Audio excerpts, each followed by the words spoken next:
আসসালামু আলাইকুম গাইস, কেমন আছেন সবাই? আশা করি সবাই ভালো আছেন। আলহামদুলিল্লাহ আমিও অনেক ভালো আছি। আজকে একটা প্রোডাক্ট নিয়ে আসছি আপনাদেরকে দেখাবো বলে। ইনশাল্লাহ সাথেই থাকুন আর আমার টিকটক আইডি ফলো দিয়ে পাশে থাকুন। যারা ইউটিউবে দেখবেন তারা ইউটিউবে সাবস্ক্রাইব করবেন এবং যারা ফেসবুকে দেখবেন তারা একটু ফলো করে দেবেন। চলুন সবাই দেখি এটার ভিতরে কি আছে। ভাই বক্সটা দেখতে অনেক সুন্দর লাগে, কিন্তু ভিতরে এত সুন্দর লাগবে কিন্তু বলার বাইরে। চলুন সবাই দেখি ভিতরে কি আছে। বক্সটা কাটা শেষ, বক্সের উপরে কাগজটা কাটা শেষ। এবার দেখবো এটার ভিতরে কি আছে।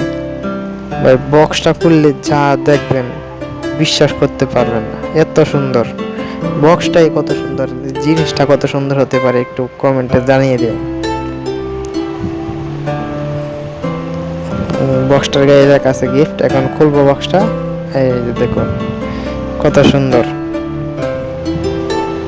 এটার ভিতরে একটা আংটি আছে, এটা ছেলেদের নয় মেয়েদের। আংটিটা অনেক সুন্দর। আর একটা নাকফুল আছে, নাকফুলটাও অনেক সুন্দর, দেখতে বোঝা যাবে একবারে স্বর্ণের নাকফুল। আর আংটিটা দেখছেন, আংটিটা দেখতে বোঝা যায় ডায়মন্ডের আংটি, অনেক দামি একটা আংটি। এরকম আংটি কিন্তু ডায়মন্ড দিয়ে বানানো হয়। তো গাইস, আংটি আর নাকফুল কেমন লাগলো সবাই কমেন্টে বলেন।